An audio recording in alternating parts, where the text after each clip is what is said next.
Good morning, everyone. It's Joey Remenyi from seekingbalance.com.au. And today I've got a really interesting guest speaker. I have got Sarah Clark calling in from Toronto, Canada, and I want to welcome you to the call. Awesome. Excited to be here. Yeah. So Sarah's reached out to me and said she wants to chat on our podcast and YouTube channel. And she's actually a fertility coach who focuses specifically on that very tender transitional period when men and women are trying to conceive. So this is before pregnancy. And one of the reasons I said yes to having Sarah on this call is because going through life changes and body changes can be huge triggers for our symptoms, regardless of whether your thing is chronic pain or tinnitus or vertigo. These are times in our lives when we are really vulnerable and susceptible to the body really showing up in those ways. And also many women have contacted me saying their vestibular conditions really started either during pregnancy, after birthing, or in those early motherhood days when the body was going through all of those hormonal fluctuations and changes. Now, what Sarah specializes in, which I think is really consistent with the Seeking Balance message, is preparing for all of that fluctuation. And for all of my clients out there doing the Rock Steady program, you will know that one of the big messages I send is, rather than trying to eliminate symptoms and be perfect all the time and flatline our lives, we actually need to have the skills to be on the roller coaster of life and the ups and downs and the highs and lows and the stresses that come with being human. And once we can really master the roller coaster of life, we tend to relax, build our confidence, and feel resilient to handle anything. And I think that as both men and women, fertility can be taken for granted, and wanting to start a family and falling pregnant can be quite unconscious, not for everybody, but for some of us. And I really wanted to bring a conversation to the table where it's about consciously going through those changes, consciously preparing for the highs and lows, physically, mentally, emotionally, and spiritually, welcoming in those new hormonal fluctuations and creating as much ease and support as possible for the body so that it can be a graceful experience for both men and women. So Sarah, welcome to the call. And we'd love to learn a little bit about you and how you got into this transitional work. Yeah, so I had my own experience with infertility. So I always joked I was having menopausal hot flashes in my early 20s. And I was in HR at the time interviewing people, so like fanning my face. And turns out I was. So at that time I had irregular periods. During my teenage years, I had great skin. All of a sudden I started getting acne.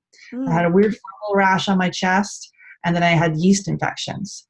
And so I had this plan. I get married at 25, have my kids at 28. So I got married at 25, and then at 28, I still had irregular periods. At that point, I had been put on the hormonal birth control.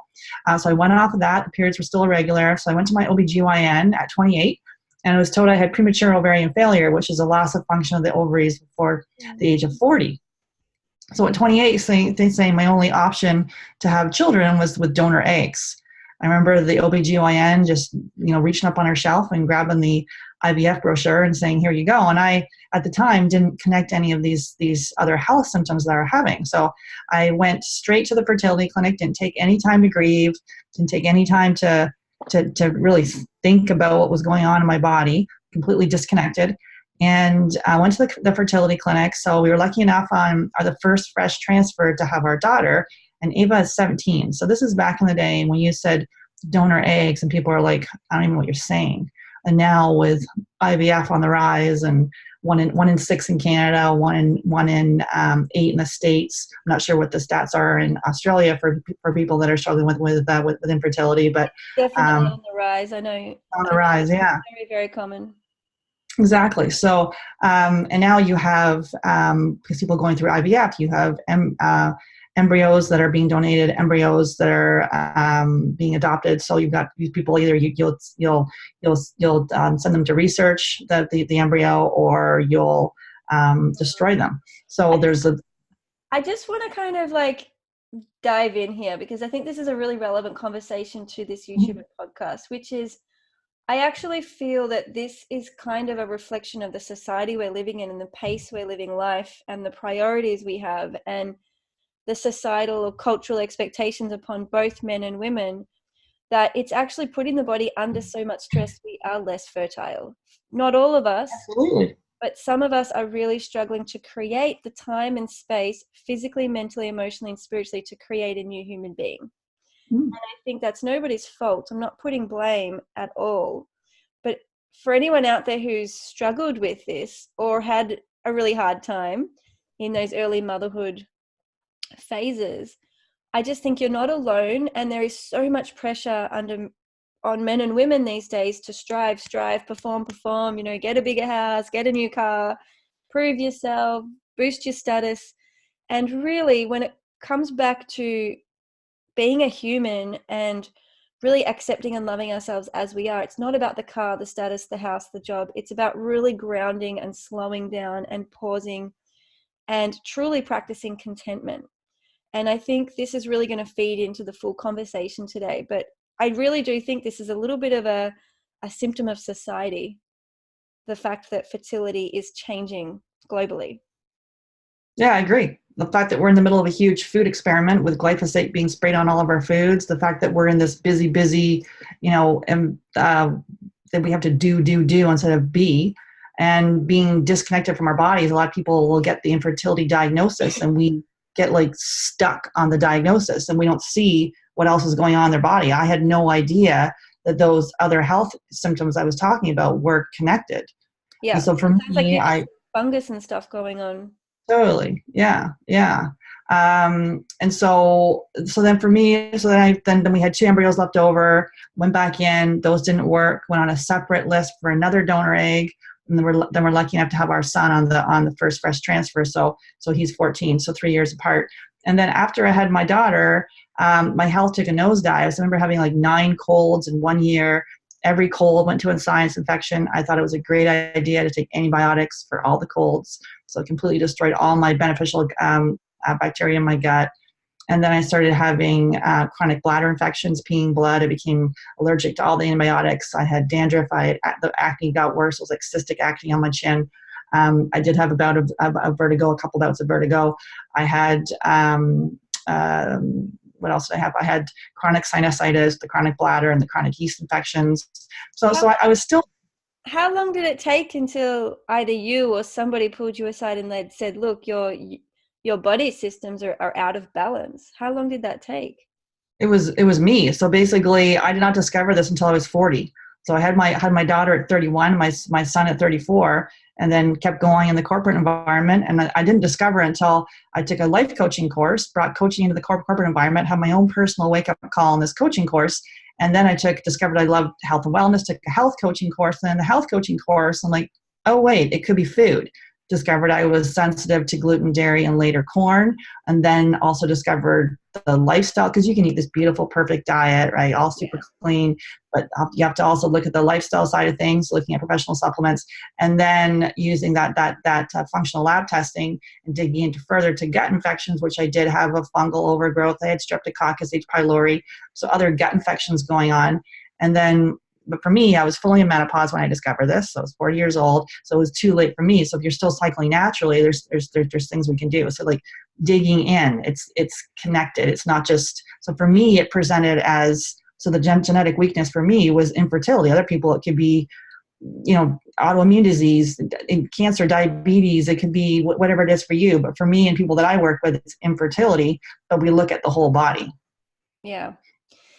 Yeah, no, it's a really, really big wake-up call. I think that's probably a good term for it. But also, Mhm. it's in hindsight, looking back, don't you sometimes think like, wow, how awesome and amazing is my body to still be functioning after all of these systems, like, having overgrowths of bacterias and fungi and the fast-paced mental state of life when we're in that corporate hamster wheel. And as you're saying, like, even if someone was to have the textbook perfect diet, super clean, no pesticides, no chemicals, just, all of that, if they are still living in fight, flight, freeze and self-rejection and self-hatred, their body is still going to be treating that food as though it's a lion chasing them. So even though it's Okay. beautiful, healthy, amazing meals, if we don't have a loving relationship to the food we're putting into our body, it's still going to be treated as a threat. So really, learning about the nervous system and how to activate the parasympathetic nervous system, which we talk about in Rocksteady, Mm-hmm. is really very important. And the physical, like, kind of solutions or crutches that we lean on are often physical exercise, trying to get fit, physical diet, trying to eat well, and, medications or devices. And often it's the invisible inner work about looking at our beliefs, looking at our emotional resilience, emotional relationship, emotional reactions to ourselves and others, and our spiritual aspects in our lives, such as believing in ourselves, believing in our body, and actually trusting ourselves that we can have these huge turnarounds. And I'd love you to share with the listeners kind of when you were at your worst, what it felt like, and then now where you've got to. So the actual healing you've experienced in your personal body.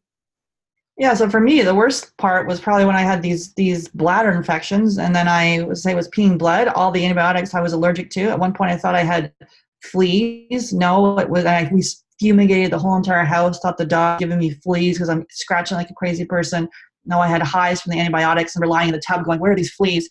No, so that was pretty because I didn't really know. I'm like, what am I going to do? I'm peeing blood. Like nothing is working. I'm basically back against it, and that was when all of a sudden these things started appearing, right? Because I'm like considering myself an educated, fairly smart person. I'm like, why did I not know any of this? And that's why I started the podcast, wrote a book to really share with, like, as you say, wake up. That's part of my podcast. I'm like, I want you to wake up and see there's things that you can do. And the documentary Heal is a cool one talking about, it's on Netflix. I'm not sure if you've seen it, but it's talking about eating that really super healthy diet. But the woman that was in it, she was eating this healthy diet, but then she had all these issues in relationships and stress and lifestyle things that she hadn't really dealt with. So that the whole mind body aspect of this is massive, especially for fertility. Like we run mind body fertility groups, and it's based on the research of Alice Domar, who is a pioneer in mind body fertility and a Harvard researcher. So 20 years of research and really adding, like looking at mindfulness, affirmations, visualizations, journaling, gratitude, like all those things really are important. So for me, that the low part was when I'm like, I don't know, what am I going to do? Like, I didn't know how I would heal myself. Did you ever feel like you were dying? No, like I never felt like so. And for me, and most of the people that come to me, like I was still doing my thing. Like I was still going around, still going to work, but my immune system was just so shot. And I'm kind of a person that gets excited about a lot of things, like a lot of energy, feel really good. It's like the energy never really left. It was more that it got to the point that I couldn't keep saying yes to all these things I was excited about. And I still now have to go, well, no, like just pull it back. Yeah. You can't do all these things. The body goes into like burnout mode. And I think I was in a very stressful job where I had to I was in HR for years and years. I had to lay off like a whole entire essentially company. So they'd been there for 30 years. It was horrendous.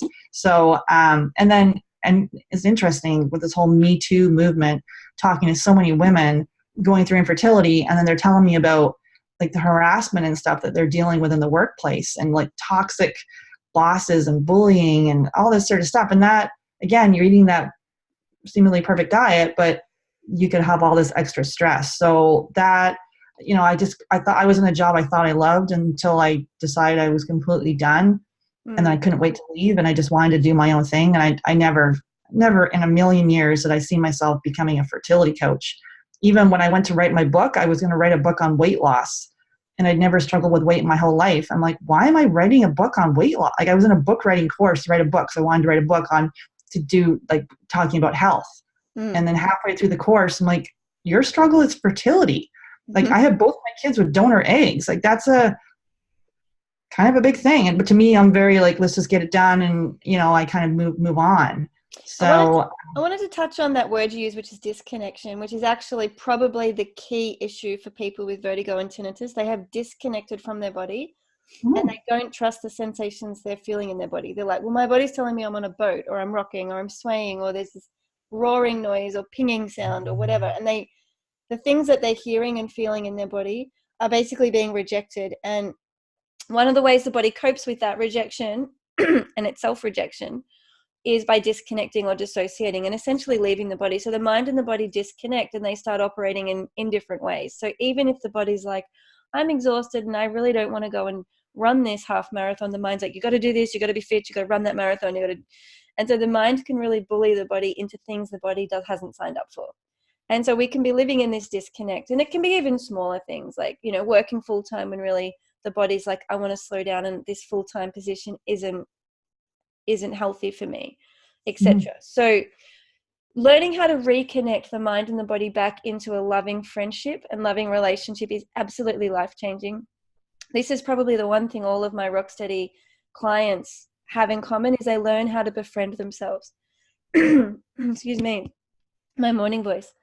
And they learn how to practice self-compassion, which for many people is really difficult and really confusing and really enigmatic. And they can struggle and struggle and struggle until finally they have that aha moment and the light bulb, and they realize, oh my goodness, I'm not treating myself very well. I'm putting pressure and expectation on myself. I'm putting deadlines on myself. I'm not really appreciating my body and what it does for me every single day. I'm like hating my body, criticizing my body, judging my body. And so they have to really turn around and forgive all of this history of self-rejection and open up into self-friendship. And how can we learn to befriend ourselves, be playful, be fun, be light, and most of all, be kind? And this is that invisible journey within. That's the mental, emotional, spiritual. It's far more powerful and certainly as important as diet, exercise, and all those other physical devices and supplements that we end up spending so much money on. So do you want to speak a little bit about maybe some of the hot tips that helps you regain your health? I know you mentioned you found an allergy to corn, dairy, and wheat. Were there any other light bulb moments for you where it's like, okay, now I'm healing? Yeah, for me, it started with diet and, switching to organic and really, so the diet piece. And then a lot of it was the spiritual component and the mindfulness and really getting into well, first of all, finding a job that I loved, or, career that I loved. Although, I thought I loved the other one. So it wasn't like I was completely miserable, but then it's like when I make a switch, I'm ready to go, then I'm ready to go. And then it was really like, it's like, for me, it's been just because I like doing a bunch of things. So being able to set boundaries, being able to me, the food piece has allowed me though to tune into my body. So because before I'd have the yeast infections, or I'd have the sinus, I'd have all these different health issues, and I couldn't really connect it. Whereas now I know exactly what, like I know from a food perspective, like what exactly it is that is then triggered, whatever, headaches, whatever it may be. So the food thing helped me tune into my body, because before I had no idea, why is this happening? And then adding in the mindfulness piece just helps you to clue in even more, because we all have these patterns where we keep doing the same thing like over and over again. Like, share with there any I of go. your patterns that you've helped rewire and reset? Yeah, like a lot for me is like, well, a lot of it was I kept wanting to like take all these courses. I'm like, why do I keep wanting to like take all these things? I'm like, I'd take one course, and then every time I took it, I'd be like, oh, it wouldn't. So for me, it was like this, I have a love of learning, but I kept doing it because I kept feeling inadequate, because I wanted to have this course to then, for credentials, to make me feel a certain way instead of just being a certain way. So to see my pattern of that, and that's a common one for a lot of people. They keep doing all these courses and never do anything with it. The old not good enough story. Exactly. Pretty much all of us have that, by the way. Every single person listening at some point in some way will feel not good enough in some part of their life. And that will be a weakness that creates patterns where we're making decisions out of fear and out of trying to prove ourselves and trying to strive and trying to be accepted.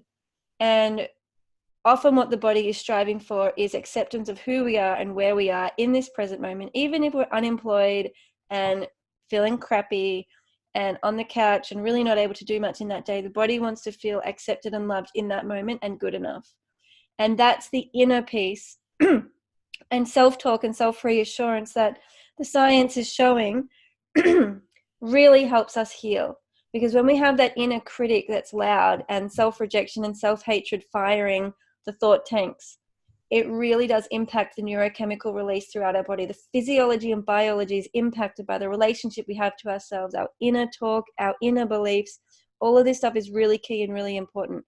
Most humans have a fear of being rejected, fear of not being good enough, fear of not being loved. There's some core beliefs that we all navigate. And to be honest, marketing and society fosters all of those fears and all of those beliefs, because That's how capitalism works. When you feel inadequate and not good enough, you buy stuff.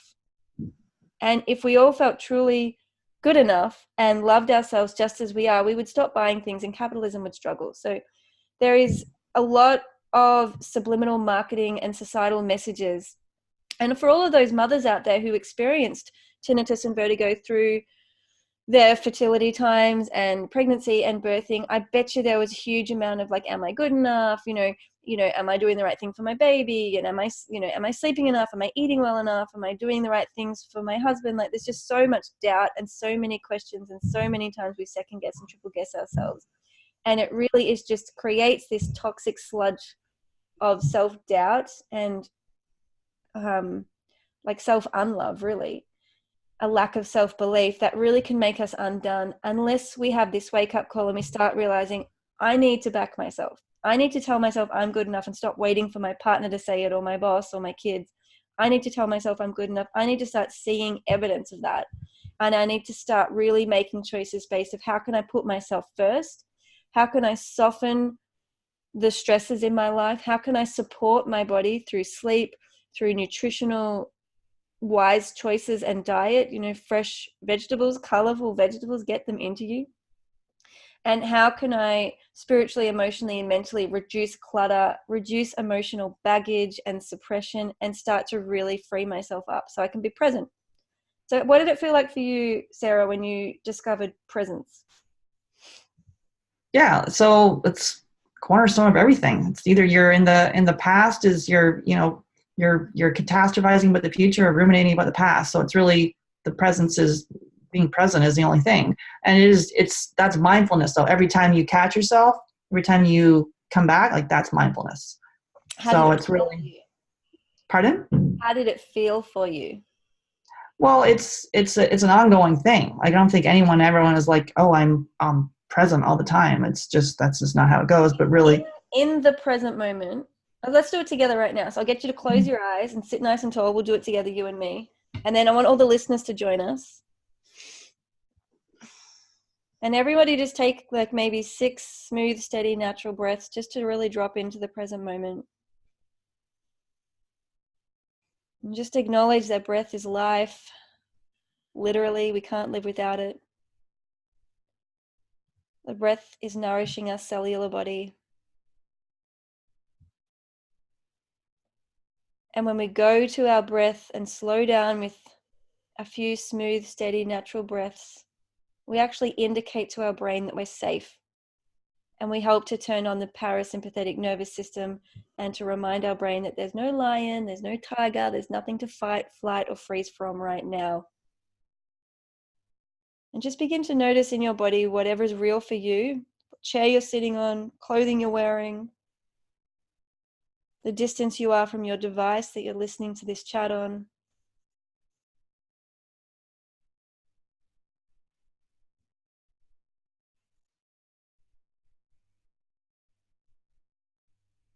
And begin to feel the tip of your nose and any passing breath coming through the nose. And if you can't breathe through your nose today, just notice the breath moving in through the mouth. But where possible, breathe through the nostrils.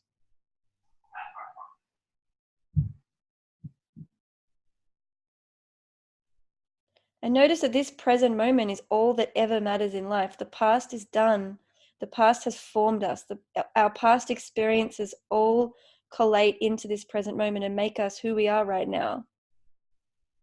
So the past is something we don't need to live in. We live through it so that we can be present.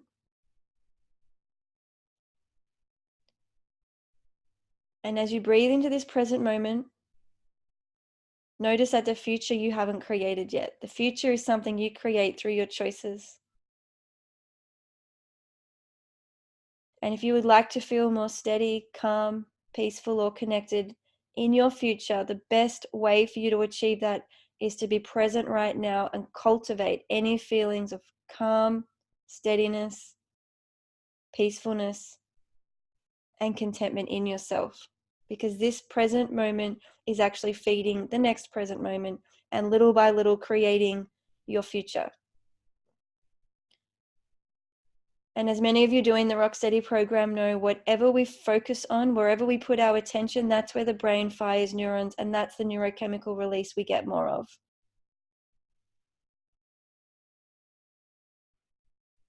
So take a moment right now just to see if you can find any of those desired feelings you're looking for in your life, for everyone listening to this call. Right now, I'm working on contentment in my life. So I'm going to search for sensations of contentment in my body and just see where I find them in my body. And maybe, Sarah, you could do the same. Search for something you're desiring and find it in your body, and then we'll share with the listeners.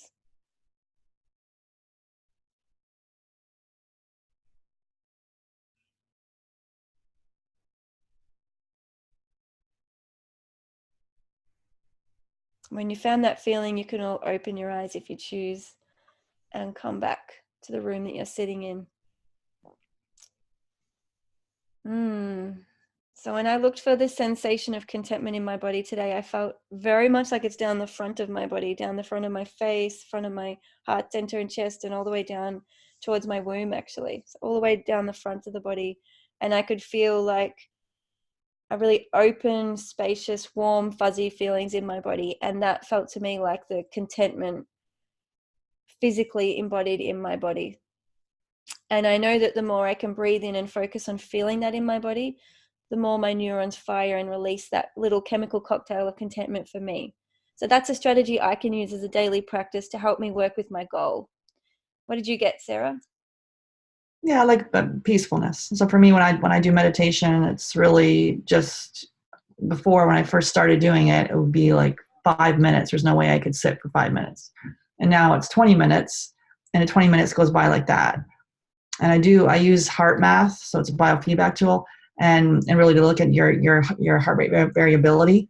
And it's interesting. I can see on the days where I've been thinking about my to-do list, whatever it is, I could see that I'm not present.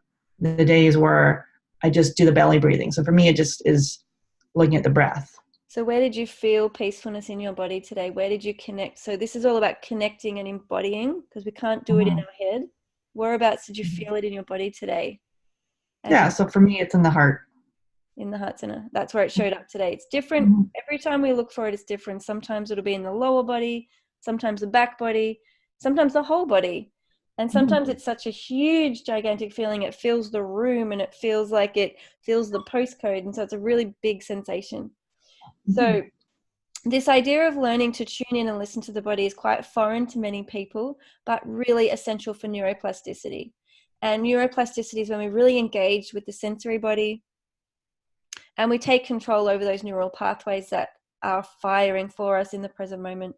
We have zero control over the past and the future, but in the present moment, we create the future. And that's really our in, and that gives us back our power. So for those of you out there who are trying to conceive, it's a really good idea to think about how can you create balance in your life? How can you support your body? How can you fully nourish your body and build physical strength so you can carry a little baby? And I think get holistic advice physically, mentally, emotionally, and spiritually. You're bringing a whole new human into the world. And the reality is that does put our body under a huge amount of stress, and that can lead to an exacerbation of some symptoms, especially if you already have an inner ear condition or a tinnitus condition. All of that is normal. None of that means that you're going backwards or getting worse. It just means your body's in change, and having support through that, such as Sarah offers or I offer, can be a really good consideration. And do you have any parting words of wisdom, Sarah, for our listeners? Yeah, I think like you're saying, to be connected. So making sure to listen to your body. So your body will whisper to you, and when you ignore the signals, it'll start shouting in the form of disease. So really being able to. So for me, I had these seemingly unconnected symptoms, and really they were all connected. So if you're dealing with infertility, look what else is happening in your body, and really looking at healthy diet, the mind body connection, lifestyle, supplements. It's all connected. Absolutely. I'm actually reading a beautiful book at the moment written by a biochemist, Dr. Libby. I can't remember her full name, but if you look up Dr. Libby, you'll find her. And she says, stop talking about food as healthy and replace that word with nutritional. Like, look for nourishment in everything you eat, because there's so many empty meals that we eat that basically aren't really offering our body nourishment. I think it's a really nice way to get practical about how we feed the body. You know, I'm always trying to get lots of colorful vegetables and just mix it up, huge amounts of variety. And for me personally, I don't eat many animal products. However, I do recognize the value of broths and things like that. Some of the old-fashioned, nourishing soups are good for the soul and really good for our immune system. So do some research for those of you out there who are feeling a bit lost and a bit junky with your diet, because it really does make a difference, and we need to get those minerals and vitamins and proteins into our body to help us have efficient systems, not just for symptoms but for daily health, daily life. So it's a really good idea. Thank you so much for your time, Sarah. And if Yeah. people want to visit you, they can go to fabfertile.com, which I'll put a link to at the bottom of the podcast and the YouTube channel. I'm Joey Remenyi from seekingbalance.com.au. For those of you with chronic dizziness, vertigo, or any type of tinnitus, so this is distortion, sounds in your ears, or feeling sway, rocking, or spinning. If you're experiencing those symptoms and really not sure how to heal within yourself, visit my website and you can take a look at the 12-week Rocksteady program if you feel like that ongoing and more comprehensive support. But there are loads of free resources, and that's always a good place to start. So I want to say a bye for now, and thanks for listening, and I'll see you next time.